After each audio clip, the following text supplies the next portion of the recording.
CBSE conduct कराएगा एक academic year में 2 बोर्ड एग्जाम। सर ये सबको पता है, लेकिन आखिर वो एकेडमिक ईयर है कौन सा, 24-25 या 25-26? इस बात पे क्लैरिटी नहीं मिल रही। कुछ बच्चों को लग रहा है कि इसी एकेडमिक ईयर से स्टार्ट हो जाएगा, कुछ को लग रहा है कि नहीं ये तो 25-26 से स्टार्ट होगा। तो इस पर मैं क्लैरिटी आपको दे देता हूं और साथ ही साथ ये भी बताऊंगा कि आखिर ऐसा सीबीएसई प्लान क्यों कर रही है, इसके पीछे की सच्चाई क्या है, ऑब्जेक्टिव क्या है। तो आप इस वीडियो को एंड तक जरूर देखिए। तो इस सारी चीजों को क्लैरिफाई करने के लिए मैं आपको थोड़ा पास्ट में ले चलता हूं। 19 फरवरी 2024 को छत्तीसगढ़ के कैपिटल रायपुर में हमारे एजुकेशन मिनिस्टर धर्मेंद्र प्रधान जी प्रेजेंट थे, क्योंकि उनको एक पीएम श्री योजना इनॉग्रेट करनी थी। अब प्रेस कॉन्फ्रेंस में जब उनसे पूछा गया बोर्ड एग्जाम के बारे में, सीबीएसई के आगे प्लान के बारे में, क्योंकि एनईपी यानी नेशनल एजुकेशन पॉलिसी जो कि 2020 में आ चुकी है, उसके अकॉर्डिंग अब एनसीएफ आने वाला है और नया करिकुलम कब आएगा, उसके कारण क्या क्या चेंजेस होंगे, इस पर जब सवाल पूछा गया तो education minister mister Dharmendra Pradhan ने यह साफ तौर पे बता दिया कि हमारे एकेडमिक ईयर की बात करें तो जो 2 बोर्ड एग्जाम होंगे, साल में 2 बोर्ड एग्जाम होंगे, वो 25-26 एकेडमिक सेशन में इंप्लीमेंट होंगे, ना कि 24-25।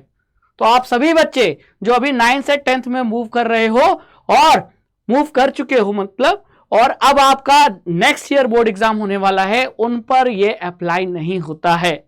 मतलब आपको सिर्फ एक ही बोर्ड एग्जाम देना होगा। मतलब आप समझ लो वो आखिरी बैच के वो बच्चे हो जो साल में एक बोर्ड एग्जाम देंगे, नहीं तो अगले साल से 25-26 एकेडमिक ईयर से साल में 2 बोर्ड एग्जाम होंगे।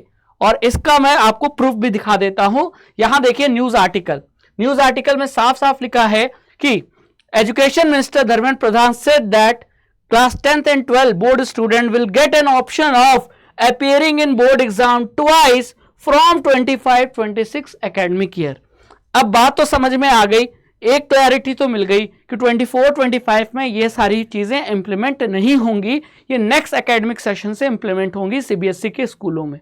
लेकिन पहली चीज, इसका मकसद क्या है, ऐसा क्यों किया जा रहा है, और दूसरा आखिर ऐसा करके फायदा क्या होगा, है ना।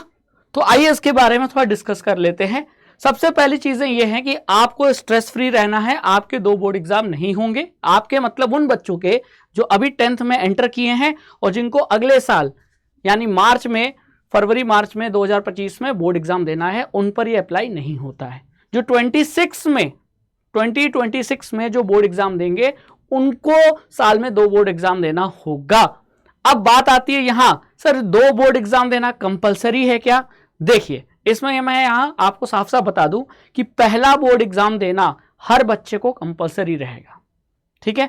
अब अगर पहले बोर्ड एग्जाम के मार्क्स से अगर वो सेटिस्फाई नहीं है स्टूडेंट, तो वो सेकंड बोर्ड एग्जाम के लिए अप्लाई कर सकता है और दे सकता है।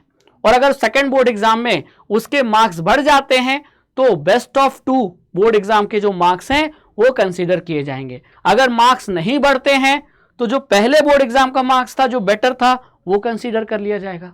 यानी हर किसी स्टूडेंट को 2 बोर्ड एग्जाम देना जरूरी नहीं होगा। पहला बोर्ड एग्जाम देना तो हर बच्चे को जरूरी होगा, लेकिन दूसरा बोर्ड एग्जाम एक ऑप्शनल की तरह है, देना है तो दो और ना दो, आपकी मर्जी। और आदमी बच्चा तो अभी तो देगा जब उसे इंप्रूव करना होगा, है ना। यहां कई बच्चों को कंफ्यूजन है कि 2 बोर्ड एग्जाम देने हैं, नहीं, दूसरा बोर्ड एग्जाम देना कंपलसरी नहीं है। अगर आप फर्स्ट बोर्ड एग्जाम देते हो और उसके मार्क्स से सेटिस्फाई हो तो सेकंड बोर्ड एग्जाम देने की जरूरत नहीं है, ठीक है। ये क्लैरिटी मिल गई। लेकिन अब आप बात कर लेते हैं कि ऐसा किया क्यों जा रहा है, ये एक बोर्ड एग्जाम से 2 बोर्ड एग्जाम के सिस्टम की तरफ क्यों शिफ्ट हो रहे हैं। इसका सीधा साधा मतलब है, मकसद है कि जो हमारे पढ़ाई का जो स्ट्रेस है, हमारे एकेडमिक स्ट्रेस है, उसको कम करना। सर पढ़ाई का स्ट्रेस, जी हां, आपको पता नहीं होगा, अगर आप कोटा जाए तो कोटा में इतने सुसाइड्स होते हैं, बच्चे सुसाइड कर लेते हैं, दूर दूर से स्ट्रेस मतलब लेकर आते हैं, पढ़ाई का एक बोझ लेकर आते हैं। और ये मैं नहीं, आर्टिकल खुद कह रहे हैं, NEET aspirant dies by suicide in Kota. यहां आप देख रहे हो प्रेशर ऑफ परफेक्शन, यानी परफेक्ट बनने की, अपने आप को फाइनेस्ट दिखाने की, एग्जाम में क्लियर करने के एक प्रेशर लेकर अगर बच्चा पढ़ता है, कहीं ना कहीं उस पर यह प्रेशर निगेटिव इंपैक्ट भी डाल सकता है, क्योंकि हर बच्चे की मेंटल एबिलिटी अलग होती है और इस ऐसे केस में बच्चा सुसाइड करता है। तो अगर पढ़ाई का मकसद ही सुसाइड करना है तो फिर वो पढ़ाई क्या है? ऐसी पढ़ाई किसी काम का नहीं है जिसका मकसद ही सुसाइड करना हो, क्योंकि पढ़ाई तो अपने कैरियर बनाने के लिए की जाती है। तो अगर हम चाहते हैं कि आज नीट और जेई में प्रिपरेशन करते समय बच्चों पर इतना प्रेशर है, कल का क्या पता कि बोर्ड एग्जाम के प्रेशर से बच्चे सुसाइड करने लगे, तो क्या हम उस पल का इंतजार करेंगे? नहीं। तो हमारी गवर्नमेंट ने हमारे नए एजुकेशन पॉलिसी में ऐसा प्लान पहले से रखा है कि पढ़ाई हो तो स्ट्रेस फ्री हो, एकेडमिक पढ़ाई बिल्कुल स्ट्रेस फ्री होनी चाहिए, तो बच्चा अपने कैरियर पे फोकस करेगा, अपने बोर्ड एग्जाम पे फोकस करेगा। और इसीलिए ये 2 बोर्ड एग्जाम का कंसेप्ट लाया जा रहा है, लाया गया नहीं है, लाया जा रहा है ना, क्योंकि ये तो 25-26 से इंप्लीमेंट होगा। अब इन बातों को अब आप पॉजिटिव लिए या नेगेटिव ले, ये आपकी मर्जी, ठीक है। हाँ, प्रोज एंड कॉन्स हर चीजों में होते हैं। अभी इस पे इंप्लीमेंटेशन कैसे होगा, कब पहला बोर्ड एग्जाम होगा, कब दूसरा बोर्ड एग्जाम होगा, अभी इस पे क्लैरिटी नहीं मिली है, लेकिन ये क्लैरिटी जल्दी ही मिल जाएगी। और वैसे भी 24-25 एकेडमिक ईयर के बच्चों को टेंशन नहीं लेना है, उनको तो एक ही बोर्ड एग्जाम देना है, ठीक है। तो इसीलिए मैंने सोचा कि एक वीडियो बनाकर आपको क्लैरिटी दे दूं कि सिचुएशन सच में वर्स है, इसलिए गवर्नमेंट ऐसा स्टेप ले रही है।